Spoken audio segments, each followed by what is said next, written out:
hay un aspecto que no se contó acá, que es la política. Es la política la que convoca y me parece un elemento central en la resolución y discusión de los temas. Así que celebro esta audiencia pública porque por la diversidad de convocatorias que sin duda va a redundar en una mejora institucional. Y en el sentido de la audiencia pública, yo quería hacer una referencia a un aspecto que tenemos que empezar a discutirlo más en profundidad, y tiene que ver con el carácter conurbano que tiene la ciudad de Río Cuarto. Vemos cómo la expansión de la mancha urbana de Río Cuarto no solo crece sola, sino que además está vinculada a poblaciones como las Higueras y como, en menor medida, Evolver. De manera tal de que sería interesante que, sobre todo cuando estamos abordando una temática quizás por antonomasia la más difusa de la problemática, como es la ambiental, la verdad que sí o sí hay que discutirla también con el resto de la población de Río Cuarto y empezar a pensar Río Cuarto en una cuestión más metropolitana.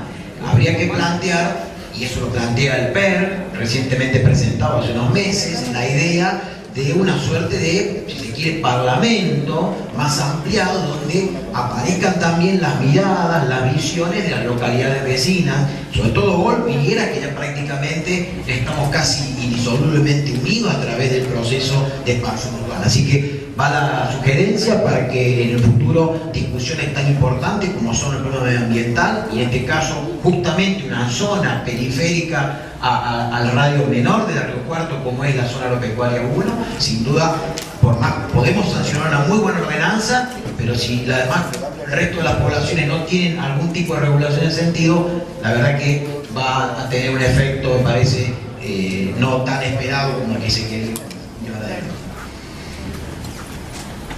Quería también abordar el problema que me parece a mí vinculado a la ley de agroquímicos, la ley 9164, ley muy cuestionada, pero que hay un aspecto que parece central que hay que revisar, que es esta suerte de relación. Cuando hablamos de una aplicación que está extendida en el territorio, es imposible plantearla desde un comando central de la ciudad capital.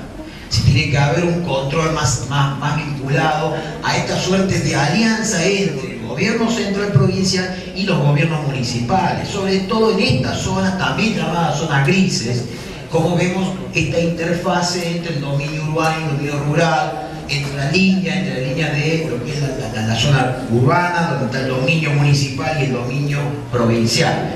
Ahí me parece que hay una discusión muy importante, porque si no mucho me temo que estos problemas conflictivos vayan a seguir en un futuro, aún con las buenas intenciones que tengamos desde las comunidades. En ese sentido me gustaría discutir algo, se comentó, quien me presentó la palabra hace un ratito, con respecto a lo que son las zonas de amortiguamiento, zonas de protección. En la tarde vamos a escuchar una ponencia interesante de una compilación de ordenanzas de toda la provincia de Córdoba, de aquellas comunidades que han sancionado, incluso en algunas hasta con un grado de restricción muy importante, esta zona de protección periurbana. En realidad, ¿qué queremos decir con la zona de protección periurbana? Cuando dos usos son muy antagónicos, por ejemplo, el uso urbano, el residencial, con el de agricultura, que yo la verdad que hacía referencia, yo he nacido y me he criado en un pueblo.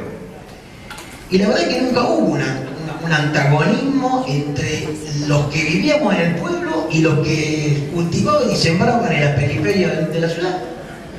Nunca pasó. Empezó a pasar recién con este modelo, que es un modelo, con el perdón de la palabra, adictivo. Un modelo adictivo que cada vez requiere, lo hemos visto acá, lo han demostrado, cada vez más insumos y cada vez más. ¿Qué va a pasar dentro de 30 años? No lo sé. Lo cierto es que ahora aparece un antagonismo donde antes no lo había, donde antes convivían productores agrícolas con residenciales. Y sin ningún problema, doy fe de ello. Hoy aparece este problema, entonces hoy estamos discutiendo, y debería ser una característica, y ahí voy a la zona agropecuaria 1, que esta zona agropecuaria 1 es una oportunidad histórica que tiene Río Cuarto, lo están haciendo algunas poblaciones también de la provincia, de generar una zona donde la actividad dominante de ese lugar sea protectiva de aquel uso que es ambientalmente más frágil, o sea, el residencial. De ahí hay que, me parece a mí, una sugerencia que hago a los concejales, estamos disponiendo ese material para la presidencia, profundizar aún más los controles y la exigencia. Nosotros, quien me va a perseguir la palabra, hemos cartografiado la zona agropecuaria 1. Es decir, hemos tomado el radio chico de la ciudad, la mancha urbana, le hemos puesto mediante un sistema de información geográfica y hemos dibujado lo que sería la zona agropecuaria 1 con los 800 metros de ancho. ¿Sí? Esto implica aproximadamente la ciudad de Río Cuarto tiene unas 6.000 hectáreas.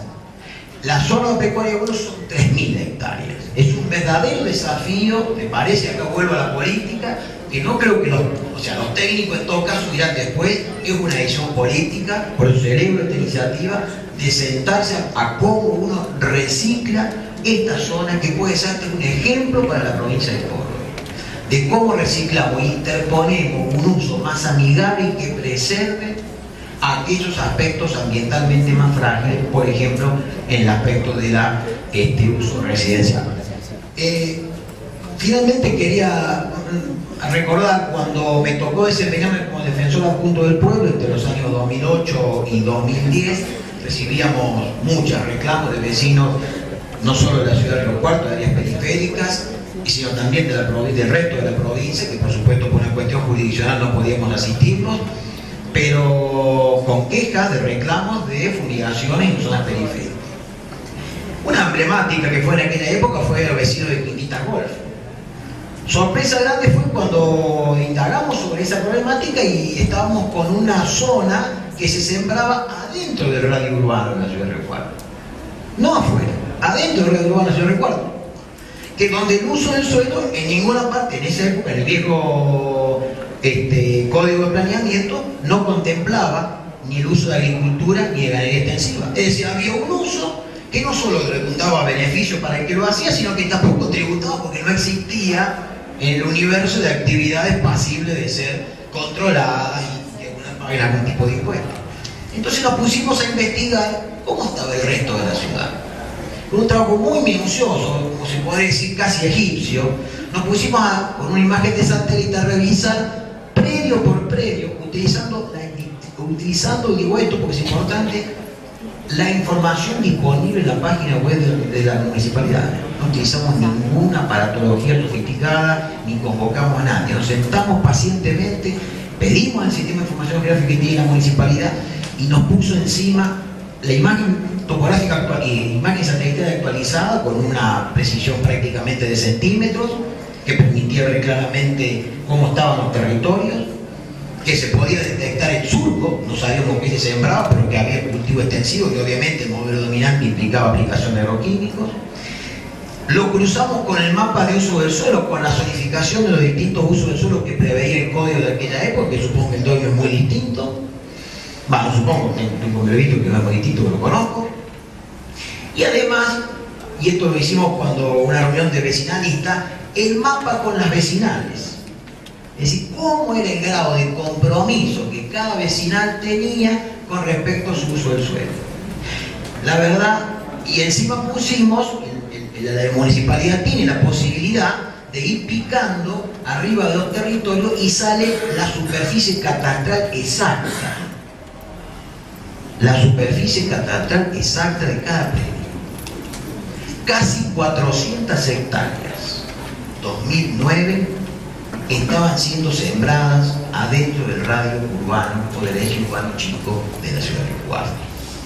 Entonces, yo digo, está bien lo de prácticas, buenas prácticas agrícolas.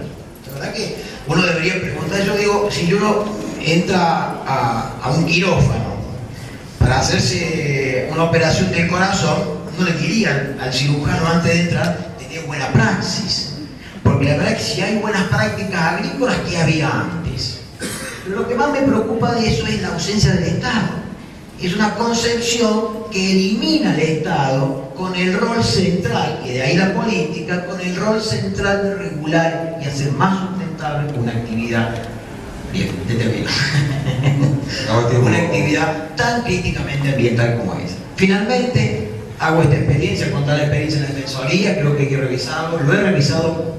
Afortunadamente hay menos campos que están cultivando dentro de la ciudad, pero creo que hay que revisar la zona agropecuaria 1. Me parece que hay que ser más contundente con esta idea de un uso que no antagonice con o que respete fundamentalmente fundamentalmente con el área ambientalmente más frágil, que es el área residencial, porque si no, más tarde que temprano, los reclamos habrán vuelto y habremos perdido la oportunidad de haber sido una buena legislación y un ejemplo y una experiencia que hemos escuchado a ponencias que han mostrado que no es cierto que la única posibilidad de sembrar y cultivar es mediante este modelo, que hay otras expectativas que son de escala. Se hablaron de 600 hectáreas, nos hablaron de predios de 1 o 2 hectáreas. De manera tal de que me parece que ahí está el desafío de la política. Agradezco nuevamente al Consejo Deliberante el haber permitido presentar estas palabras y la diversidad que ha tenido, la riqueza que ha tenido esto. Muchas gracias.